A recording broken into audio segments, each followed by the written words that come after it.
Welcome to the Gentleman's Talk, where the podcast talks about a man's battle with mental health, his personal experiences, and his journey to be a better soul. Hosted by James Dean Littlejohn.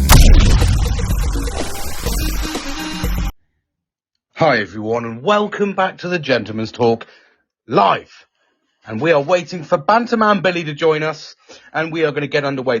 I have absolutely eagerly, let me put my mic down, been awaiting this day for a while. We've been trying to plan this, get us together to have a live podcast, and here we are now.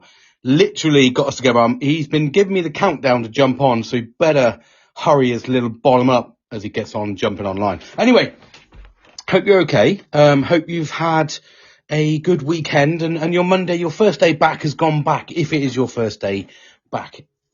And I've been all right. I've not been too bad, actually. I've got a lot to talk about, but that will come out, on my other personal podcasts that I do. And then basically jumping on. Oh, here he is. Booster! Banter! Booster! How's it going, mate? You alright, dude? Yeah, mate. How are you? I can hear my voice every time I speak. No, I can't. We're good. That'll probably just be it settling in, mate. Yeah. Is that it, mate? Oh. Yeah? You in? It's been ages since we spoke, mate. I know. I've just spent a minute intro there. Oh, yeah. Literally just talking about how we've been trying to sort of organise this for the last 2 or 3 weeks, and I've been actively missing it and eagerly awaiting when we can get into it, because I do like getting stuck in. It's a good way of talking about mental health rather than just the sad aspect of it all the time. How have you been anyway? And I've been, like you just said there, we've been trying to organise this live poddy going on, and then every now and again it pops up. Oh, another new podcast. Jimbo's just done it on his own. Forgets to invite me. No, that's normally when I'm like, I just get like a topic. I get this spur of the moment topic, and I sort of, it's how I always go on about reflection and stuff like that, and yeah, it's really, really massively helped me out, and I really do mean that, just because it takes me out of the situation and gives me the kind of ability to actually analyze these problems as and when. Whereas normally what I would probably do is what most, I think, men do, I think in general, until you start, I suppose, looking out for the signs if you're sort of mental health declining. And that's, you bury it down. You just kind of go, it'll be all right. I'm not going to worry about that. That'll wait. And then we just plod on. And inherently, that's what I used to always do. The problem when I do that is, as would have been previous, before this last 10 months, and I've been doing the podcast and creating a better well-being for myself. And then, like I said, we've incorporated some absolutely amazing aspects of well-being with our little podcast we're doing here now, with the group that we've got, the Positive Vibes, all these little things have all done and nurtured my ability to want to reflect and actively look after myself, rather than, like I did before, I'd bury my head in the sand and just work through everything tirelessly until I got to a point where I exploded, and it'd be like, fuck. And then you'd be looking at the fallout from that, especially with my personality, because I'm quite a loud, brash person.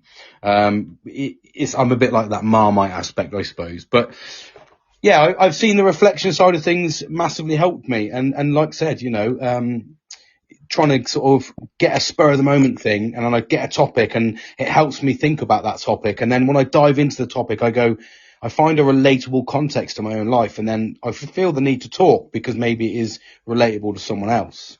But anyway, before I massively overtake the mic here and you're sat there thinking, shut the fuck up, James, how have you been? Up and down, mate, up and down. But following on from your little rant there, I'm a big advocate of the, the immediate spur reaction there, and some people that I know are, they carry a little notebook around with them, and when they get this this urge to write down an idea or write down whatever's happened or analyse stuff, they write it in a notebook. Whereas you do that with your journaling, I think, but massive fan of the whole I've seen some of your poddies. You do it like 2 a.m, mate. You just wake up. You're like, I've got to speak about it. I've got to get it off my chest. And I think that's fantastic. That's just another way of venting. Yeah. Yeah, it does help me out massively in that sort of sense that it's having the control over it. Because what used to happen was I'd be thinking about a subject and I would just churn over it. But actually by writing it down, putting it onto paper, it gets it off my head. There's sometimes I don't even look back at it. And there's times where I've got stuff in my notes in my journal that, you know, I look back from 3-4 years ago where I was kind of doing it, but then I look back now 3 or 4 months and I go, what the fuck's that crazy shit? And you look at the time it was registered and it would be like 2:15 in the morning and it'd be just a load of like, it makes sense, but doesn't make sense if you like. And it's just getting it off your head and you're just writing down notes. Must talk to Billster, tell him he's a wanker tomorrow because he's really fucking, that sort of stuff. You know, it's really easy to write down and get it off your head. Yeah, standard. I get it, mate. And I do the same. I do little voice notes, you know, that just pop. I go, oh, actually, that's not bad. Asked on it, then I'll be able to answer it. Or I've even wrote down like ideas for, I don't know, businesses and inventions and stuff like that. Do you know what I mean? In my notebook and stuff like that. Yeah, well, we had that conversation, didn't we? You've like literally out of the blue on a. Whoa. No. I'm not going to talk about the realm. No. Not going to talk about businessy. Not going to talk about the details of it. But I'm just going to say, look, mate, I'm all over that. Don't worry. But it was just that way that it just came out of nowhere, and I felt like it was amazing. I got caught up in the whirlwind of it as well, and I was like, that's fucking brilliant. And it's. You could see that was something you just, like me, you want that verification that you're not just going a little bit crazy or, you know, or that little bit of verification for just somebody to listen to you. Do you know what I mean? Yeah. And it was nice to you know, to get that feedback, that initial feedback. Yeah, you could go, you're not thinking too big. You're not thinking too small. You're on the right, you're pitching it to the right audience, blah. You could run with it. You're breaking up a bit there, Billy. Needless to say, am I breaking up? Yeah, just a little bit, mate. Just a little bit laggy, little bit breaky up. I don't know if you've got the phone somewhere. I haven't moved the phone. Is it sounding all right now, or am I still breaking up? No, that's perfect. Right. Yeah, there's a so the idea is they're ready to spring into action. This is awkward. Am I good to you now? Yeah, go now, mate, because there's a slight delay. Then once we get talking normally, when I stop talking, talk about that. And the bit you were saying, the idea, boom, go. Right. So the idea is ready to go. Never get the urge to, you know, speculate, to accumulate and all that stuff.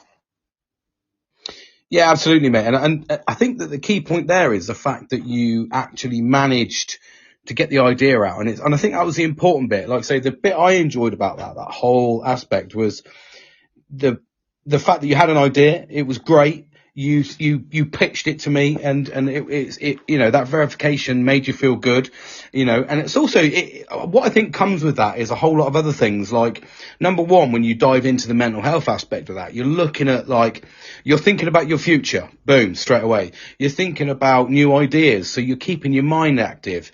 You're looking at ways to better yourself, develop yourself, make extra income. These are all massive positives that you're looking at the right line of fire, you know, in your future. So, and one of the key things I thought about, the other day was when you think negatively, and I always talk about negativity, but when you feel negative and you think negative thoughts, you don't think about the future. You don't think about new ideas. You don't think about that. The good things. What you think about is the negativity. So you don't really plan for the future. So just by you talking, you're unknowingly giving away the fact that you're in a good place. Your well-being is good because you're thinking about future. Now, one thing I know is when people talk to me at the moment, I don't think about my future because of the negative place I'm in at the moment. I spoke about it on my podcast the other day, but it's really important that you do that. And that's one of the key indicators, I think, for if you're ever listening to somebody is Listen to the context of their conversation. Think about what their ideas are, what their mental state is like, and you can be really supportive with that. Yeah, I mean, that's the way to look at it. Once you sort of like look at the bigger picture. Yeah, definitely, mate. Yeah, sorry, you are breaking up a little bit. I don't literally no idea what's wrong with the. Wow, there really is a big lag in this, isn't there? Yeah, there is a big lag, mate. I don't know what it is. It's almost. Do you want to try and drop out and see if you can come back in again, mate? Yeah. See how do it.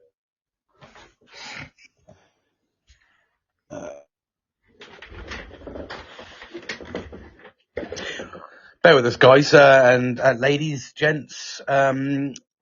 Just literally going to wait for Billy to come back in, see if he can join the room and remove the lag.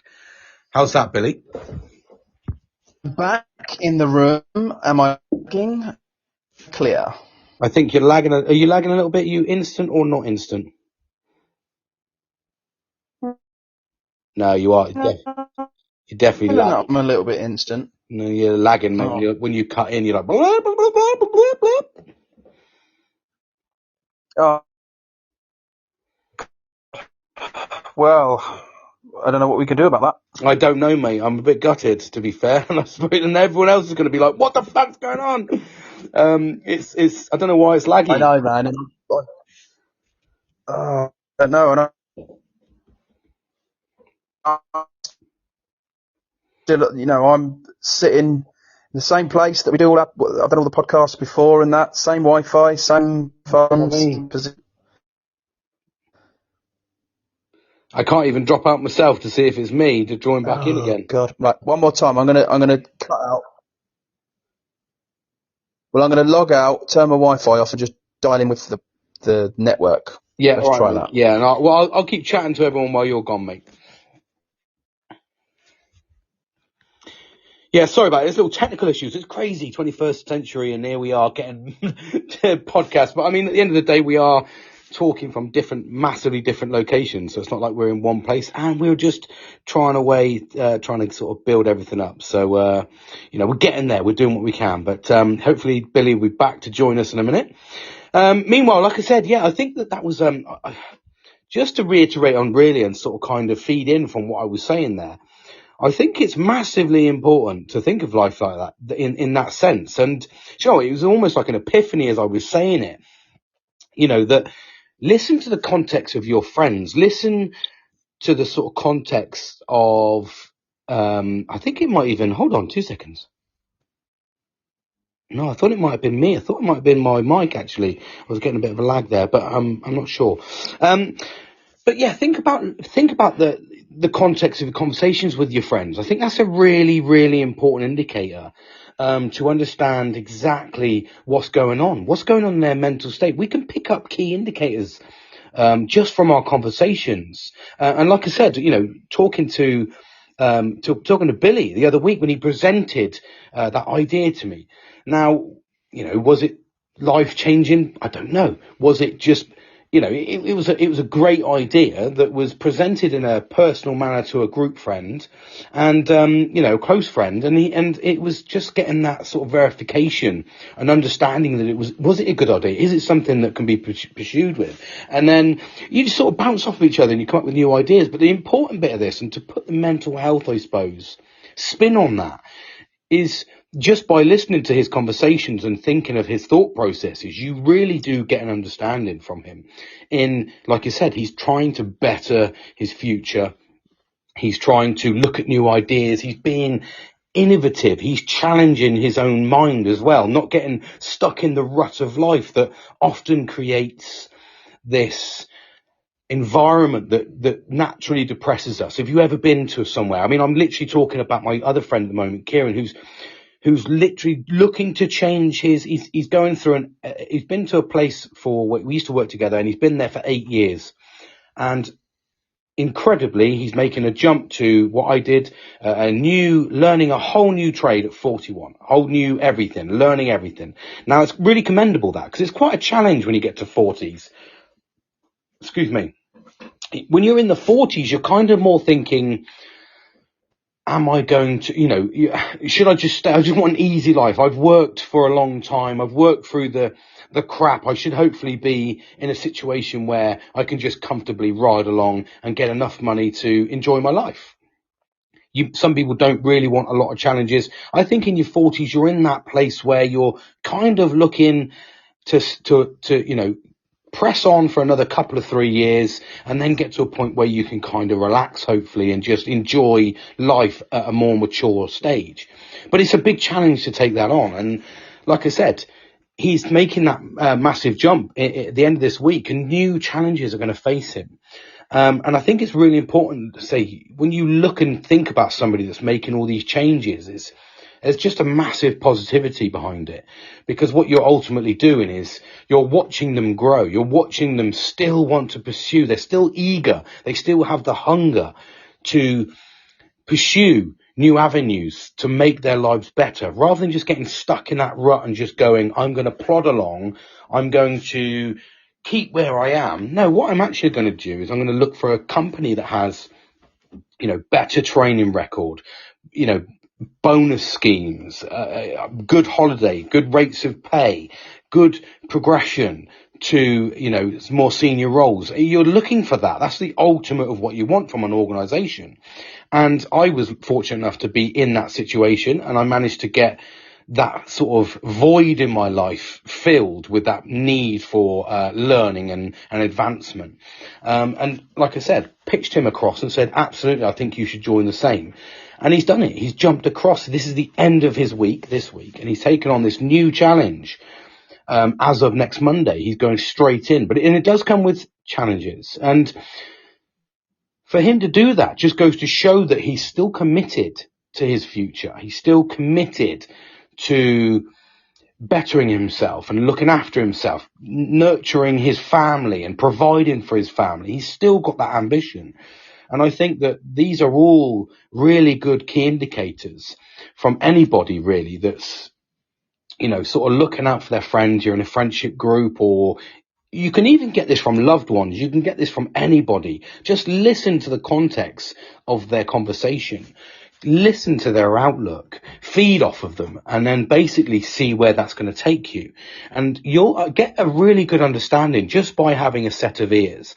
And I think that for me, although I harp on all the time about wanting people to talk, and I harp on about that, I do say we need to talk, we need to open up, but it's just as important, and I think if not potentially, hold on.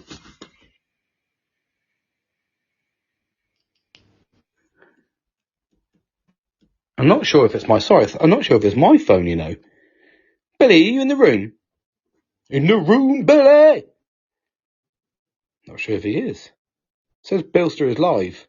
Also, I am. Yeah, I'm in the room, can you hear me? Yeah, are you back? No. Oh, you're in, but you're not talking. You're not showing, are you not? Yeah, I've been back for about 20 minutes, mate, listening to Rabbit On. Oh, God. It hasn't even said you're in the room, mate. I've not heard a word from you.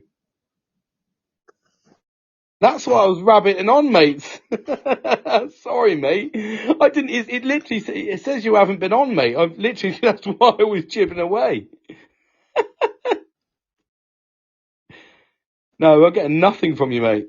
So can you hear me now? Am I live? Am I loud? Well, you're not showing us in the call. No, he's not. He's absolutely gone. That's really cool. That's quality. I thought I could hear him in the background there, everybody. But yeah, he wasn't there. He was literally, he's joined the room. Bilster's on the live call. Okay. No, mate, not at all. You're not even showing as you're in the call, mate, on the little icon. Oh, you're kidding me. No, mate, you're not even. That's why I was jibbing away, mate. Is it worth me? Do you want me to restart do you want me to do another live? Let me restart, buddy. Let me restart so we can come back and we'll try it one more time, mate. I'll save this one, and then we'll get a live part 2.